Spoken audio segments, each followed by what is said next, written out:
మామిడి పండ్లు తింటే ఒంట్లో వేడి చేస్తుందా? అసలు నిజాలు తెలుసుకోండి. ఎండలు మండిపోతున్న సమయంలో ప్రకృతి మనకు అందించిన తీయని కానుక మామిడి పండు. దీని రుచికి ఫిదా అవ్వని వారుండరు. కానీ మామిడి పండ్లు తినడం వల్ల శరీర ఉష్ణోగ్రత పెరుగుతుందని, మొటిమలు వస్తాయని చాలా మంది భయపడుతుంటారు. దీంట్లో నిజం లేకపోలేదు. అవును, మామిడి పండు తిన్నప్పుడు శరీరంలో వేడి పెరగడానికి శాస్త్రీయ కారణాలు ఉన్నాయి. దీనిని థర్మోజెనిక్ ప్రభావం అంటారు. మామిడిలో ఉండే సహజ చక్కెరలను జీర్ణం చేసుకోవడానికి మన శరీరం ఎక్కువ శక్తిని ఖర్చు చేయాల్సి ఉంటుంది. ఈ క్రతువులో జీవక్రియ వేగవంతమై శరీరంలో వేడి పుడుతుంది. అందుకే అతిగా మామిడి పండ్లు తిన్నప్పుడు వేడి చేసినట్లు అనిపిస్తుంది. అతిగా తింటే వచ్చే ముప్పులివే. రుచిగా ఉంది కదా అని మామిడిని ఎక్కువగా లాగిస్తే కొన్ని ఇబ్బందులు తప్పవు. షుగర్ పెరిగే ఛాన్స్. మామిడి పండ్లకు గ్లైసెమిక్ ఇండెక్స్ ఎక్కువ. ఫలితంగా రక్తంలో చక్కెర స్థాయిలు వేగంగా పెరుగుతాయి. డయాబెటీస్ ఉన్నవారు, జీర్ణ సమస్యలు. ఇందులో పీచు అధికంగా ఉండటం వల్ల అతిగా తింటే విరోచనాలు, గ్యాస్ మరియు కడుపు ఉబ్బరం వంటి సమస్యలు వస్తాయి. చర్మ సమస్యలు. బాడీ హీట్ పెరగడం వల్ల కొంతమందిలో మొటిమలు, వేడి పొక్కులు మరియు చర్మపు దద్దుర్లు వస్తాయి. బరువు పెరగడం. ఇందులో క్యాలరీలు ఎక్కువ కాబట్టి డైటింగ్లో ఉన్నవారు పరిమితి దాటితే బరువు పెరిగే అవకాశం ఉంది.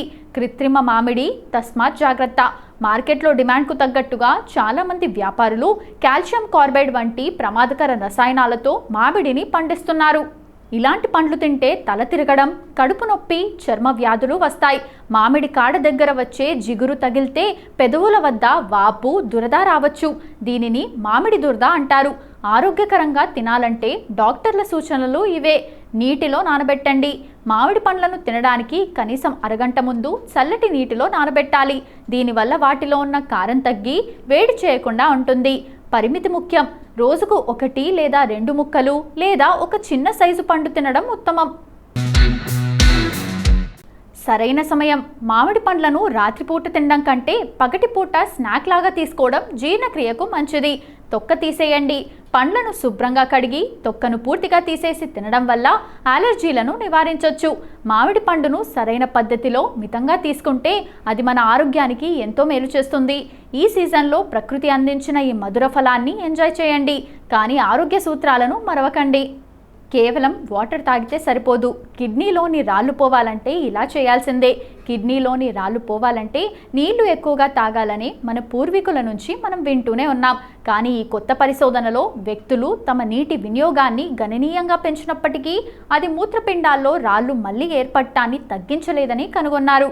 ఈ ఆవిష్కరణ సాంప్రదాయ ఆలోచనలను సవాల్ చేస్తూ ఒకప్పుడు అనుకున్నట్లుగా కేవలం హైడ్రేషన్ మాత్రమే సర్వరోగ నివారిణి కాకపోవచ్చని చెబుతోంది. కొత్త పరిశోధన ఏం చెబుతోంది? ది లాన్సెట్ పత్రికలో ప్రచురితమైన ప్రయోగంలో మూత్రపిండాల్లో రాళ్ళు ఉన్న సుమారు 1600 మందిపై నిర్వహించిన ఈ భారీ పరిశోధనలో ఆశ్చర్యకరమైన విషయాలు వెల్లడయ్యాయి. వీరికి ఎక్కువ నీటిని ఇచ్చినప్పటికీ వారి కిడ్నీలో రాళ్ళు తిరిగి వచ్చే రేట్లో పెద్దగా మార్పు కనిపించలేదు.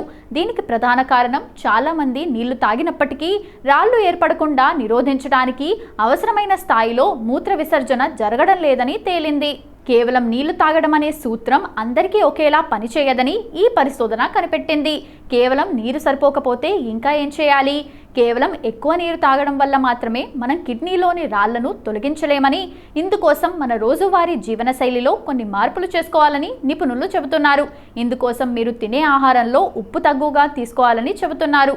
ఉప్పు ఎక్కువగా ఉంటే మూత్రంలో కాల్షియం పెరిగి రాళ్ళు ఏర్పడే అవకాశం ఉందంటున్నారు. అలాగే ఆక్సలేట్ ఎక్కువగా ఉండే ఆహార పదార్థాలను అంటే పాలకూర, చాక్లెట్ వంటివి పరిమితం తీసుకోవాలని సూచిస్తున్నారు. అలాగే కాల్షియం అధికంగా ఉండే ఆహారం, నిమ్మరసం వంటి సిట్రస్ పండ్లు రాళ్ళు ఏర్పడకుండా సహాయపడతాయని, అలాంటి వాటిని ఆహారంలో చేర్చుకోవడం ఉత్తమమని సూచిస్తున్నారు.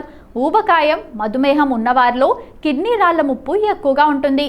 కాబట్టి బరువు ఎప్పుడూ నియంత్రణలో ఉంచుకోవాలని సూచిస్తున్నారు. అసలు ఎంత నీరు తాగాలి? నిపుణులు ఇప్పుడు ఎన్ని గ్లాసులు నీళ్లు తాగాము అనే దానికంటే ఎంత మూత్రం విసర్జించాము అనే దానిపై దృష్టి పెట్టాలని సూచిస్తున్నారు. ఒకవేళ మీరు రోజుకు 3-4 లీటర్ల నీరు తాగుతుంటే రోజుకు కనీసం 2 నుండి 2.5 లీటర్ల మూత్ర విసర్జన జరిగేలా చూసుకోవాలంటున్నారు. నీరు తాగడం ఖచ్చితంగా అవసరమే, కానీ అది కిడ్నీ రాళ్లకు ఏకైక పరిష్కారం కాదు. సరైన ఆహారం, వ్యాయామం, తగినంత మూత్ర విసర్జన జరిగేలా చూసుకోవడం ద్వారానే ఈ సమస్య నుండి బయటపడవచ్చని నిపుణులు చెబుతున్నారు.